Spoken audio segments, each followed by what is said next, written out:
Hello, my name is Daniel McWhorter, and welcome to my demonstration of my final project for Python Methodologies for Fall 2022. This is obviously about my neural network model to create dynamic NPC societies. So let's check it out. I've been playing video games since I was a little kid, and at this point I am highly motivated to create a better game. And that's really because there's two existing types of NPC AI that kind of dominate the market. Um, there's the finite state machine slash simple behavior tree, and there's also the Monte Carlo search tree. And they're both kind of at like extremes of the spectrum. So the finite state machine is too predictable in the sense that once you figure out all the moves that the computer can make, you just kind of play around that. You play on your own terms, and the game becomes way too easy. You start to see the four corners and all the walls of the game, and it just becomes very apparent what you can and cannot do as the player. On the flip side, there's the Monte Carlo search tree, which is way too competitive. This is stuff like Deep Blue, uses the Monte Carlo search tree to beat people in chess. And if you let it learn for long enough, you let it get really good at the game, it just becomes so unhuman that you clearly see the walls and the four corners of the game again, and the magic dies. So what I'm trying to do is bring the life back to NPC AIs, to bring that dynamism back, and just try to figure out how to do that. How do we do that? What I think is use neural networks, and you train them in such a way that they'll respond and fit within a margin of error, a human margin of error, to a certain data set. And I call it the hierarchical faction network model. The reason I call it that is because it looks a lot like this, where there are different hierarchies of neural networks that are feeding into each other, both from the bottom up and the top down. So it starts with the individual network, where, NPCs as individuals will access this network to make certain decisions, from social decisions, which I'll be demonstrating here, to ambitious decisions, decisions about their life, whether or not they want to spend their money on food, if they want to save it, if they want to buy a business, if they want to engage in violence, if they want to engage in certain behavior. That all comes down to the individual network. The next one up is the section network. So sections are like agencies, businesses, churches, organizations of any kind, of which one of these individuals from the previous layer can become a leader. And once they do, their individual metrics will factor into that section network and kind of influence how that section is led, how it goes forward, and what its priorities are. Not completely, but it will have an influence on it. So much so that a certain personality, you'll recognize it when they become in a leadership role. Finally, there's the faction network, and that is essentially the government. This is the leadership of the society as a whole.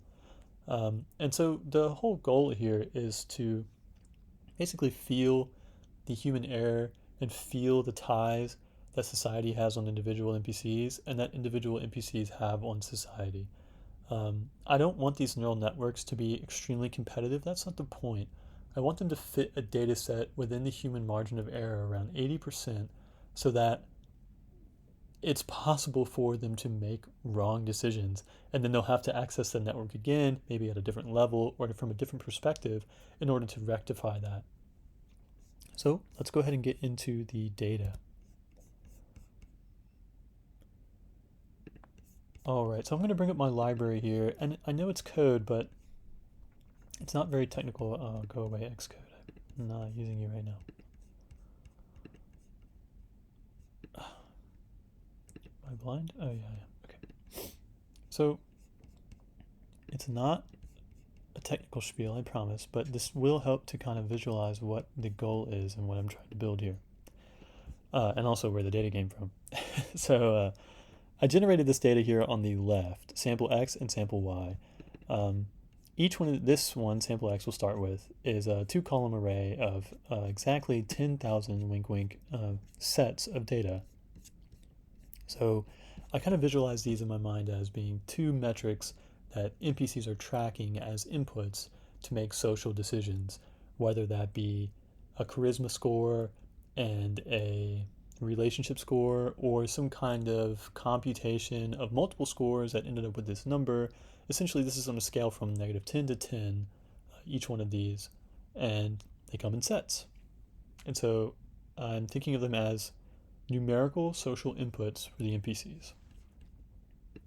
The other part of this is this data set, the Y data set.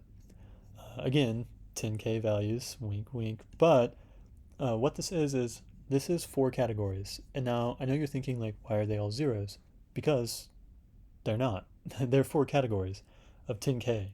So the first 2,500 are zeros, the next are 1, then the 2, and then 3. And I'll show you that right here.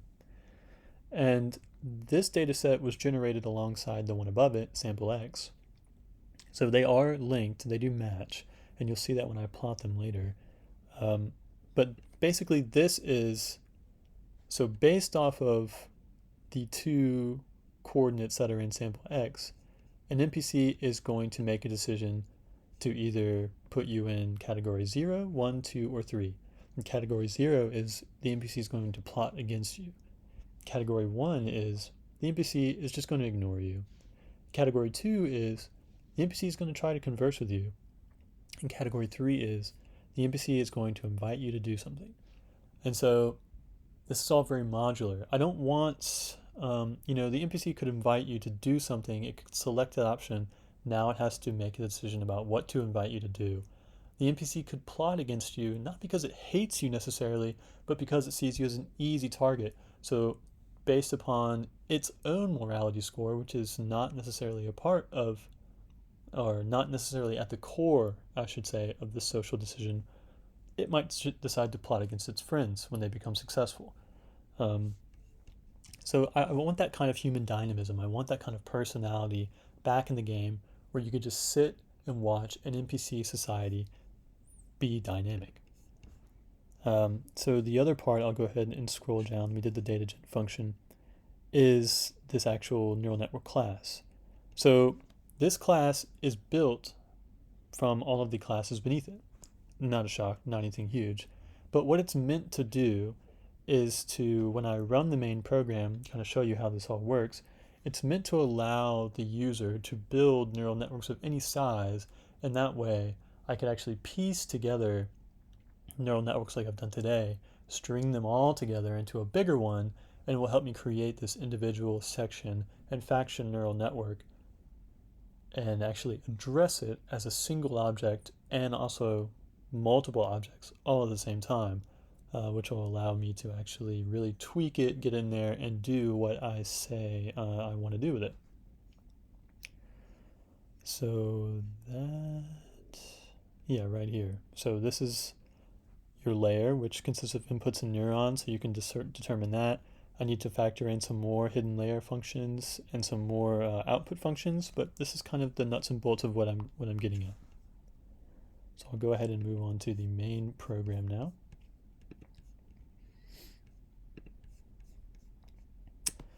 Alrighty. So obviously I'm not going to go over this. I'm just going to run it. That seems to make way more sense. Alright. You pop it open, you got a nice little menu. Welcome to the neural network constructor. And that's kind of what this is the tool that I will need in order to accomplish this task that I'm still very much heavily invested in. So this menu kind of walks you through the way that you should do things, at least in my opinion. So first, it wants you to load your training data. In order to do that, you got to hit 1. And I've already introduced you to our training data and kind of how it relates to this project, what I think of it as in my head. So we're going to start off with X values, and we're going to load those in.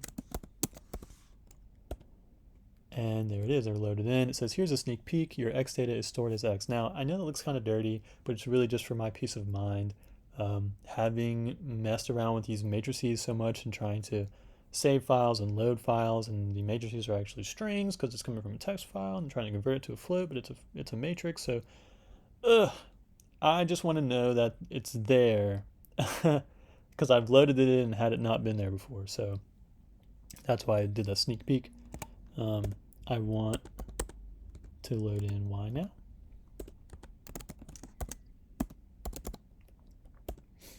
Nice. Okay, so it does the same thing for y. So now we have our x and our y samples loaded in, and now we can build our network. So to do that, we hit 2. And it gives you that nice under construction, only specific 2-layer network is available. And it gives you kind of the metrics for that. So 2 inputs, 4 outputs using the softmax, and 4 hidden nodes per layer using the rectified linear unit. Eventually, this will be a nice little menu where it will be like, how many inputs do you want? How many hidden layers do you want? How many nodes per hidden layer do you want? How many outputs do you want? And which functions do you want to assign to which? So that you could really start building this up into something bigger and then plug it in wherever you want to plug it in. For right now, it says, do you want to build this available network? And I'm looking at it and I'm like, that's the one I need. So yeah, I do want to build it. So it says your network has been built. It's called N1. It's stored right there in memory. So that's great. Now's the cool part. We're going to get into actually training the network. So in order to do that, you punch 3. So this says we'll train the network on currently loaded X and Y datasets. We'll plot the dataset and offer to save weights after training. It doesn't actually offer to save the weights after training anymore. I've built that into a separate functionality so that you can save your weights whenever you want. But it really just wants you to enter in the desired repetitions, which I would be 10,000, do 10,000 again just to be cheeky, but I'm not going to do that because it's going to take too long. So I'm just going to do 1,000. So just for the record, this is 1,000 iterations over a set of 10,000, over another set of 10,000. So it should be plenty. Wink, wink. So here we go. First thing it does is actually pops up the scatter plot of the data that you loaded in, which is kind of cool, kind of neat. I didn't put an X and a Y title in here. I know that's terrible. Just because they don't actually have a title. These are theoretical in my mind, and I generated the data anyway. And I was really just generating it looking for a nice spiral pattern, or really just any pattern. I kind of played around with a few, but I think the spiral is probably the best one for kind of demonstrating. Anyway, the network's definitely going to have trouble with these because they kind of overlap and they're very similar, but they are different, as you can see. But these two, it should be able to pick out just fine. So it kind of visually ingratiates you with your data that you loaded in. Thank you. And then it begins training. So here, the training, the whole idea of the training is not like a legit back propagation, actually finding your derivatives and all that. No. This is literally just the network adjusting its weights slightly at a random interval, testing that, and if the loss is less than the previous loss, it saves those weights, and then it just continues the process. And as you can see, these iterations are not going in order. That's because it doesn't actually print a line unless it updates the weights. So the whole real reason for existence while it's training is to get that loss down to 0, close to 0 as possible. Accuracy really is just a sideshow here because accuracy can fluctuate. I mean, it's a mean of how many times the network guessed correctly versus loss, which is actually measuring every single time it decreases loss. That's very important to actually getting the network to fit. So the accuracy will kind of trail along as that loss goes down. Once it's done with all those iterations, it will pop you up a nice scatter plot of the fit. And then it also saves that scatter plot right wherever in the local directory that you're running your program, which for me currently happens to be my desktop. So it fit pretty well. It did. Maybe if I ran it longer, it could have, caught some of these outliers, I think maybe. I think it probably could have filled in the gap here, but overall it did well. And the important part really is not to have it fit hyperly well, even though I would love to see that. Just, it's my baby. But I like that it doesn't fit very well. I like that outliers are excluded because there's my margin of error. There's my dynamism that I'm looking for. So maybe I'll not train this network anymore. Maybe 1,000 iterations was enough. So if that's the case, I have my network trained, it's saved, I built this stuff, we're all good to go. I want to keep it. How do I keep it? You save it. So to do that, you hit 4. Now you can save or load, but we're going to save first. So hit S. What should I call it? I'll call it lil network.object. The int dot doesn't really matter. I just so we throw that over. It actually kicks it out to your local directory as well. And that's pickle for you. So it's written in binary, and you'll have to, grab it with pickle or whatever reads binary. Just a tidbit on the side. And then, okay, so now I have my network saved off. I can, bring it places with me, put it in my bag, or save it for later. Maybe I go out into town, I, train up a bunch of other neural networks. But now I come home and I'm like, where's Lil Network at? I miss Lil Network. So in order to get Lil Network back, I will load it back in. L. File name is Lil Network object. And it says, hey, Lil Network was loaded as in1, and here it is in memory. And then that's all good. I can load my network so I can get my fit stats, load my data. I think I'm all good here. Press 5 to exit. And that kills the program.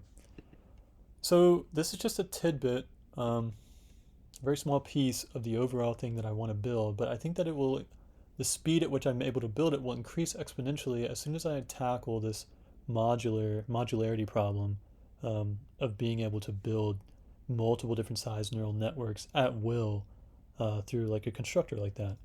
And really the whole point of it is to just bring back the dynamism associated with video games that I loved when I was a kid. I want to get the magic back. So thanks for listening. I hope this was very informative and entertaining, and I'll catch you on the flip side.